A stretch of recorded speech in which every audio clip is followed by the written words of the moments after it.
Okay. Mukkoti Ekadashi సందర్భంగా గత సంవత్సరము లక్ష్మి మేడం గారు మనకు పుష్ప మేడం పరిచయం చేశారు. వాళ్ళ హెల్ప్ తో వచ్చి కార్యక్రమాన్ని చూసి ఎంతగానో స్పందించి నెక్స్ట్ ఇయర్ కూడా ఈ కార్యక్రమం నా చేతుల మీదుగా జరగాలి, డేట్ బ్లాక్ చేసుకుంటా అని చెప్పిండ్రు. సహాయం చేసిన వాళ్ళు 100 మందిలో నేను మర్చిపోయినా కూడా సంస్థ చేసే కార్యక్రమాలను గుర్తుంచుకొని మేడం ఈ రోజు మనకైతే కార్యక్రమం ఏర్పాటు చేయడం జరిగింది. వారి మాటల్లోనే విందాం ఒకసారి. లక్ష్మి మేడం గారు, గత సంవత్సరానికి ఇప్పటికి మీకు కనిపించిన మార్పు, మీ మనసుకు కలిగిన ఆలోచన ఒకసారి మీ మాటలో చెప్పండి. నమస్తే అండి. ఇవాళ అమ్మ నాన్న చిన్నాన్న గారి పేర్ల మీద అన్నదానం చేయడం జరిగింది.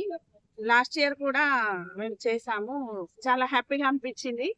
ఎవ్రీ ఇయర్ చేస్తాను అని తనకి మాట ఇచ్చాను. అట్లానే ఎవ్రీ ఇయర్ చేస్తాను.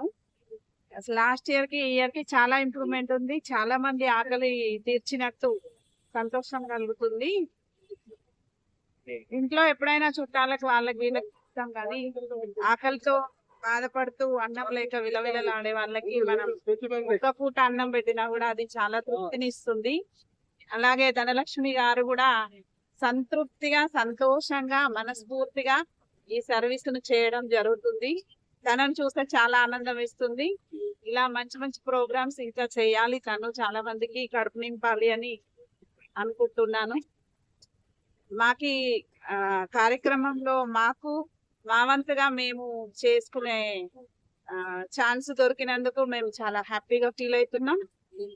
మా ఫ్రెండ్ పుష్ప ద్వారా ఈ కార్యక్రమం గురించి తెలుసుకొని లాస్ట్ ఇయర్ చేశాను, ఈ ఇయర్ చేశాను. ఎవ్రీ ఇయర్ కూడా ముక్కోటి ఏకాదశి రోజు ఇలాంటి కార్యక్రమం చేస్తాను. చాలా హ్యాపీగా. Thank you madam.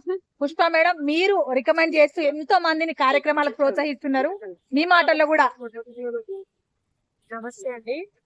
గురుదక్షిణ ధనలక్ష్మి అనే గురుదక్షిణ అనే పెట్టుకున్నాను నేను తీరే. చాలా అంటే చాలా ఫ్రెండ్లీగా ఉంటది.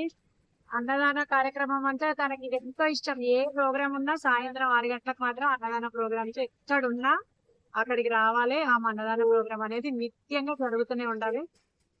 నాకు బాగా నచ్చింది. నా ఇంట్లో బర్త్డేస్ కి పిల్లలకి నేను కంపల్సరీ నిత్య అన్నదానంలో పాల్గొనడానికి నేను ట్రై చేస్తూనే ఉన్నా. ఎవ్రీ ఇయర్ కూడా మనము ఎంత మందికి ఏం చేసినా కూడా అన్నదానంలో ఉన్న తృప్తి అయితే ఎక్కడ కనిపించలేదు. నాకు చాలా హ్యాపీ అనిపిస్తుంది. ధనలక్ష్మి, థ్యాంక్ యూ ఈ అవకాశం ఇచ్చింది. Thank you madam. Thank you so much. నేను సంస్థ ద్వారా చేసే కార్యక్రమాలకు మీరందరిచ్చే ప్రోత్సాహము, సహాయము నాకు ఎంతో బలాన్ని చేకూరుస్తుంది. ఇలానే మీరు చేస్తున్న కార్యక్రమాలను చూసి అనేక మంది మిమ్మల్ని స్ఫూర్తిగా తీసుకోవాలని, మీ కుటుంబాల్లో కలిగే ఆశీస్సులే సమాజం చూసి మీలాగా కుటుంబంలో జరుపుకునే సందర్భాలు ఎన్నో ఉంటాయి. కాకపోతే అవసరార్థులకు వచ్చి మీ చేతులతో వడ్డిస్తూ కార్యక్రమంలో ఒక పండగ వాతావరణం కల్పించినందుకు మీకు ప్రత్యేక కృతజ్ఞతలు తెలియజేస్తున్నా. Thank you madam. Thank you so much. Thank you.